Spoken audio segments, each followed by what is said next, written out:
Hey guys, what is going on? And welcome back to another episode of Career Mode. This is episode number 9, and here's what's coming up in today's episode. The chief executive just let us know that we've got a risk of losing 2 players on free transfers come the end of the season if they decide to sign with a club in January. This is such a huge game for both teams, you know, just outside European places, great starts to the season. Who's going to come out on top? We just play so much better at home. We feel the roar of the crowd and really go at teams. And we have got tons of things to squeeze into today's episode. 4 big games. So let's just jump straight into the first one as we welcome West Ham here at Craven Cottage for a London derby. We've only won 1 of our last 4 games and only scored 1 goal in our last 4 games. And on the back of that goalless draw away at Old Trafford, we're making 3 changes to our lineup. Mawson comes back in for Cisse, Jay Baker, the 16-year-old, comes back in for Seri, and Mitrovic is back up top once again. And as for the West Ham team, right now they're sitting in 15th place. They are lining up in a 4-1-4-1. Very decent team as well, with Felipe Anderson on the left-hand side, Michail Antonio on the right-hand side. And up top is the little P, the Mexican, Javier Hernandez, leading their line. Yeah, well done. Baker controls it on the chest well, rolls it off to Sander Berge, and he'll have a go from range. Why not? And Adrian pushes it away, and Masuaku clear. Jay Baker, 16 years old. 16? But this is already his 3rd pro start for Fulham. The future is very bright with him in our first 11. I like the kid a lot. Chance of West Ham. Sanchez on the volley, scuffed the shot completely. And Sergio Rico says cheers for that one. Kicks it out quickly to Neres down the right hand side. Nice first touch, and now Mitrovic will give it him back. And Neres in behind Masuaku. He might need a teammate. I see Sessegnon at the far post. Can we do it again? No. Neres steps inside this time. Neres hustle in. Mitrovic takes advantage. And it's 1-0 with Fulham getting the goal. And what a surprise, back in the team. Alexander Mitrovic back on the score sheet. Our top scorer does it again, 7th for the year. It's been well documented this season, our struggles in front of goal. Only 11 all season long, but Mitrovic with 7 of those 11. He has been consistently really good. And Neres as well. He might not have got the assist for the goal, but he sort of caused it. He's been brilliant all year long as well. 2 goals for the season, got a couple of assists as well. And I really like this front 3 we've got here, man, seriously. Also young as well, all really, really young. As Neres hangs one up to Mitrovic, and Kenny! Should have scored his first of the season. On the weaker right foot, blazes the volley way over the bar and behind for a goal kick. He can set them up, but he can't finish them himself. 7 minutes to go in the half, and once again our defence has been absolutely fantastic. The difference that James Tarkowski has made to this team is unbelievable. We're still up by a goal, and West Ham haven't got an answer for us. They can't break us down. 28 minutes to go in the game, still leading by 1, but West Ham now starting to come at us, and they're now looking fresher and first to every loose ball. Lanzini rolls it in towards Hernandez, big interception, but the danger not fully away, and the little P hits the woodwork as it goes behind for a goal kick. We defended well in this game for an hour, but there's 26 minutes to go, and now West Ham are coming at us. We're feeling the pressure a bit here. We're giving the ball away cheaply now as well. West Ham are putting the pressure on, and we are struggling to deal with it. Here they come once again. Lanzini on the ball, looking for space, finds Felipe Anderson on the turn, gets around Fosu Mensah. Anderson, Hernandez, just into the side netting. That goal is coming. All season long, we've really struggled to score more than 1 goal in a game. We could do with a cushion right now with West Ham putting the pressure on, but once again, we're reliant on our defence to keep the door shut. 80 minutes to go. Can they do it again? Calvert-Lewin wins it back again, 2nd time in a matter of seconds, hustling to win it back. This guy's work ethic is fantastic, and here he's down left-hand side, stepping around Chandler, looking for space, finds a bit to shoot, off the crossbar, and Kenny wraps it up and gets his first goal this season. He spurned his chance earlier, he wasn't going to miss again. The skipper gets his first of the year and makes it 2-0. Come on! That was all about Calvert-Lewin though. Fantastic hustle. The work rate this guy has got is superb, and that's one of the reasons we really like him. Kearney's goal secures the points, 2-0 the final score, and another win at Craven Cottage. We've only lost once here all season. I feel like West Ham definitely deserved a point. In the second half in particular, they were fantastic, but once again, our defence kept the door shut. They've been fantastic all season long. And I've got to give man the match to Kearney. Buzzing for him, man. First goal of the season. Delighted. And before we move into the second of 4 games today, so many games to squeeze into December, what we are going to do is redeem a Scout Future Star, because in the last episode I asked you guys, should we get a Scout Future Star this season or only get our youth players from the youth staff setup? And you guys voted pretty comprehensively in the end to get a Scout Future Star. I would have been totally fine just doing it through the youth scouting system, but instead you guys said get yourself a guaranteed wonder kid. And of course sometimes they can be duds and not work out too well for you, with only showing great potential, or sometimes even less than that. But you guys voted for it, my head of youth development, get a Scout Future Star, so a Scout's going to get dispatched, and hopefully come the start of January we'll find out who we got. And there's your confirmation there, the Scout has now been sent out, and also the Chief Executive just let us know that we've got a risk of losing 2 players on free transfers come the end of the season if they decide to sign with a club in January. Those are Cabano and Johansson. Now I'm totally fine letting Johansson go. We've got a great central midfield already, and of course with Jay Baker, the 16-year-old, impressing early. Johansson at 27 years old, 75 rated, I think we could do without him. I'm okay letting him go, and in fact what I'm going to do is put him on the transfer list. And of course with Cabano as well, I don't know about this guy. He scored that wonderful goal against West Brom in the Carabao Cup, but 26 years old, only 72 rated. I'm not against letting him go as well.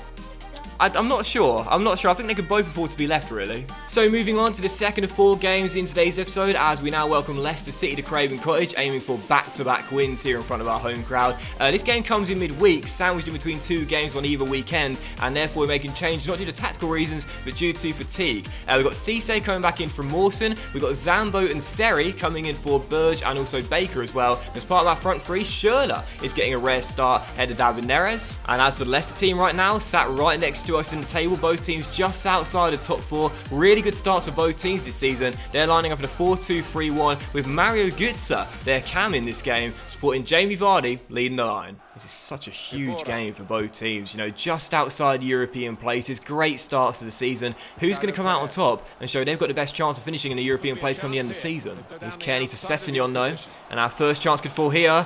Ryan steps inside, and the shot is well saved by Kasper Schmeichel and cleared away by Leicester. First chance, waited for it, Sessegnon couldn't take it. Marco Bryan crossed the centre, dealt by Cisse, but straight to Mario Götze in space to shoot, and Sergio Rico denies him at the near post. Can't give Leicester chances inside our area, they will punish us. Thinking about the game at St James's Park on the weekend, and if this is how much we're struggling with one game in midweek, with that game coming 3 days later, we are going to be so tired for that one away from home. And with our away form this season, no wins in our last 3 on the road, that's going to be an incredibly tough test. So really, we need to capitalise on this being a home game and get the 3 points. Zambo off the post, and Leicester all clear. Great start to the half, so close. Corner for Leicester, Marco Brighton takes it into the middle. Header comes in, and once again, it's Sergio Rico. He has been absolutely brilliant all season long. I'm definitely bringing him back next season, no question. If he keeps this up, there is no doubt about it. Next year, he'll be the first name on my shortlist. 2 minutes to go. Can we hold on to what will be a credible point and our 3rd clean sheet on the trot?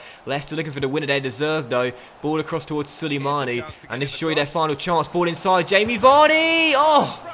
Sergio Rico once again. Can I sign him in January on a permanent deal instead? Do I have to wait until the end of the season? Because he has been absolutely brilliant all season long. He had one mistake on the opening day against Crystal Palace, but since then, he has been nothing but perfect. That point is won by Sergio Rico. I mean, that says it all.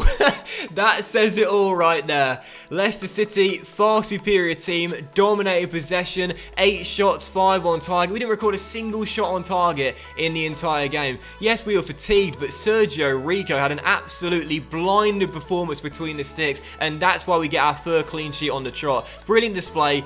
This guy's going on my shortlist come the end of the season. He'll be our first target for the new year. He's been fantastic. We wouldn't be where we are this season if it was not for Sergio Rico. 12 clean sheets in 17 games. That is almost unheard of, and as things stand right now, he's set to break a Premier League record for most clean sheets in a Premier League season at this current pace. The Spaniard has been absolutely sensational. So no defeats in our last 3 clean sheets on the trot. Let's keep the pace going and jump straight into the 3rd of the 4 games today as we go away from home to take on Newcastle United at St James's Park. Right now, just above the relegation zone, 1 win in 17 games, with a big opportunity for our Benitez side right now because we are fielding a weakened side. They're having a 4-4-1-1 with Rondon, who always scores against me, leading their line. But again, for our team, loads of changes on the back of that goal destroy midweek, including Cyrus Christie getting a start at right back, Johansson taking Kearney's armband as he's out of the matchday squad, and Calvert-Lewin starts on the left-hand side with no Ryan Sessegnon. Again, this is all due to fatigue and tiredness. There's no reason to make changes to personnel or tactics based on our start this season, and one player that will always start for us is Sergio Rico. This guy's unbelievable. Can't get over how good he's been. He's been fantastic, but a big test for him here as Newcastle desperate to get back to winning ways, and they've gone in front 14 minutes in. They've had the better start. They've got the goal they deserve, and it's 1-0. Rico's run of clean sheets over, but we knew heading into this game it was going to be a really tough one. A really rotated side. Lots of players out there still not 100%. Oh! As Rico almost called out of a cross that turned into a shot. And we are really struggling. It's all Newcastle to start this game off. Oh, and I've just seen one of the goals of the season and not scored by us. Was that Kennedy? I think it might have been. Wonderful piece of skill. And what a goal to make it 2-0. No, it wasn't. It was Muto. It was Muto. The guy I thought was Kennedy at first, but Muto with a wonderful piece of skill, and Rico beating for the second time already, but I don't think there's anything he could have done about that. That is glorious. We've got the best defensive record in the league, but no defence can stop that. What a goal by Muto. So second half to begin, made 2 changes at the break, but don't think it's going to matter. We're taking off Sander Burge, who I want to play against Wolves in midweek on Boxing Day, for O'Reilly, the young kid, and also we've got Cabano coming on down left-hand side for Calvert-Lewin, who at this rate is also going to start at Molineux as well. But as we are still trailing by 2, Mitrovic denied by Dubravka. Neres keeps the chance alive. Whips one into the centre and it's headed away. There's time for us to get back in this game. We've got to strike early in this second half and get back in it right now. Christie, great storming run down the right hand side. Crosses into the middle. Headed away. And it might drop to Jay. First to the ball. Finds Johansson. And now Matt O'Reilly. Oh! Just wide by the kid. 20 minutes to go. There's still time. We need a goal right now. We've had our chances in this second half, just haven't taken them. As Jay finds Stefan Johansson, there's a chance here to release Neres down the right-hand side. He's got Manquillo to beat, and he'll step round the Spaniard and cross to Jay Baker arriving, and the 16-year-old can't hit the target. Chances today that you probably expect our first team members to take. The backup brigade just not being able to keep the composure. And that's going to tell the story at full time. You'll see it in the statistics. We've actually played well out there today. We've done alright. We played just as good as our opponents, I would say. But there was a difference in quality. We lacked it. Newcastle possessed it. Final score, Newcastle United 2, Fulham 0. Their second win of the season. And it's another loss on the road for Fulham. Again, very even game. Really even game. We just did not take our chances. And now no wins in our last 4 away from Craven Cottage. We're homesick. And it's no surprise for man of the match, Yoshinori Muto, with a wonderful goal. Had to cut the replay short, unfortunately, but we'll see it once again in full glory. That goal, absolutely wonderful technique, brilliant goal, and he set up the first as well. Great performance. So we're going to jump into the 4th and final game of today's really action-packed, busy episode, as we're back to Craven Cottage, thank God, to take on Wolves right now, sat in 3rd place, having a brilliant debut year in the Premier League. We're aiming to get back to winning ways and back to a much stronger lineup for this game as well. Lemma Shan is going to get a start at left back in this game, and Calvert-Lewin will lead the line as Mitrovic drops to the bench. And as for Wolves, once again, fantastic season for them so far right now, sat in 3rd place, and come the end of 90 minutes, we'll be 19 games through the season, officially at the halfway point, and they'd love to still be in the top 4 with half the season left to go. Big game this for both teams. Let's get the win. Come on, Fulham. You know, I said at the start of the season, Craven Cottage needs to be a fortress, and only 1 defeat all season long at home. We've got to keep that going here. Calvert-Lewin! Denied by Norris and turned behind for a corner. We just play so much better at home. We feel the roar of the crowd and really go at teams. Sander, control that. There we go, that'll do. Kearney flicks on to Seri. And Seri looking for Calvert-Lewin. Does well to hold up and find Ryan Sessegnon, who blazes it over the bar. Such a great start though, and again, this is what being at home does to us. We really go at teams and try and start off strong, as Calvert-Lewin's header is easily caught by Norris, but it's all Fulham to start the game off. 11 minutes in, already 6 shots recorded. Got to keep it going. Calvert-Lewin, oh Neres slid through and hits the post. He just can't score him on a consistent basis. I tell you, this is his first season at Craven Cottage, but from next season onwards, he'll need to be reliable in front of goal. He's got everything but that finish. We've definitely run out of gas in this first half. We started off at a frenetic pace, and we were really going at Wolves. The tempo was fantastic, but since then, we've struggled to create too many chances. And as we head into half-time, still tied at 0-0, I don't want to have another game where we failed to notch up a goal. And here come Wolves, and we failed to clear, and that's a penalty.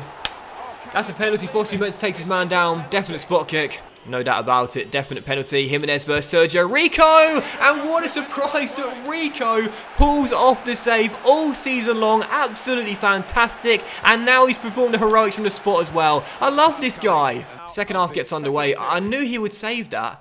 I knew he would save that. You might have been able to tell by my voice. I knew he'd stop that penalty because he's been in this position before. He's had to bail us out so many times this season, and he's been so dependable between the sticks. I knew he would stop that, and he did. Still 0-0, second half underway, and now let's see if we can use that momentum to get ourselves in front. Seri to Calvert-Lewin, and his shot deflects off Sander Berge and eventually trickles behind for a goal kick. Dominic Iorfa sent down the right hand side. Cisse comes across but can't deny the cross as it's cleared away.